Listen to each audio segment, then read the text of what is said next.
Hello नमस्कार, welcome back to my channel. तर खूप दिवस झाले चेहऱ्याची काहीच काळजी घेतली नव्हती. आपल्या रुटीनमध्ये ते चालू होतं फक्त तोंड धुवा आणि सनस्क्रीन लावा. तर म्हटलं जरा चेहऱ्याला आपण उजळवूयात आज. तर इथे मी घेतलेली आहे कस्तुरी हळद आणि चंदन पावडर आणि त्याचप्रमाणे मुलतानी माती. ह्या बेसिक पावडर्स आहेत ज्या तुमच्या घरात असायलाच हव्या.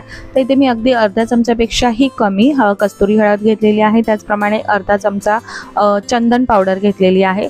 कस्तुरी हळद आणि चंदन पावडर ह्याचे गुणधर्म असतात की मुळात ते आपल्या त्वचेसाठी फार थंड असतात. आपला चेहरा उजळतो, म्हणजे आपला टोन असतो तो चेंज होतो. त्याचप्रमाणे आपल्या स्किनचा पोत असतो तो सुद्धा चांगला बनतो. जे टेक्स्चर म्हणतो आपण जे स्किनचं ते छान व्हायला मदत होते.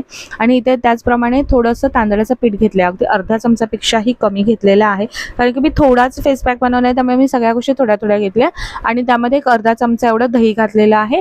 आणि ह्यामध्ये थोडंसं पाणी घालायचं आणि एकदम पातळ किंवा असं घट्ट न करता मीडियम असं टेक्स्चरमध्ये आपल्याला ती पेस्ट बनवून घ्यायची, म्हणजे फेस पॅक बनवून घ्यायचा आहे. खूप पण पातळ केलं की त्याचा काही चांगला फायदा होत नाही. तर नॉर्मल अशी कन्सिस्टन्सी असली पाहिजे. जसं तुम्हाला माहिती आहे की पॅक आपण जेव्हा लावतो विकत आणलेले ते कसे असतात त्या पद्धतीचे. तर मला बेटर वाटतं घरात बनवलेलं, कारण की सगळ्या फ्रेश असतात वस्तू आपल्याकडे आणि त्यामुळे मी नेहमी घरगुतीच असतो ना फेस पॅक तोच वापरते. तर इथे मी छान आधी चेहरा धुवून घेतला, थोडासा स्क्रब वगैरे करून घेतला चेहऱ्याला आणि त्याच्यानंतर हा फेस पॅक लावते. फेस पॅक हा सगळीकडे लावायचा, मानेला वगैरे. हा फेस पॅक तुम्ही डेली रुटीनमध्ये ना चेहरा धुण्यासाठी पण वापरू शकता. म्हणजे बनवून ठेवायचं एका काचेच्या छोट्या बरणीमध्ये आणि ते फ्रीजमध्ये ठेवायचं, म्हणजे एक आठवडाभर तरी व्यवस्थित राहतं. रोज फक्त हातावर घ्यायचं, चेहऱ्याला लावायचं स्क्रब सारखं आणि धुवून टाकायचं. एकदम छान इफेक्ट मिळतो ह्या स्क्रबनी. 5वी 6वीतल्या ज्या टीनेज मधल्या मुली आहेत त्या सुद्धा डेली यूजमध्ये वापरू शकतात. तरी ह्या पावडर्स ज्या आहेत ना, मी ह्या मिशोवरून ऑर्डर केल्या होत्या.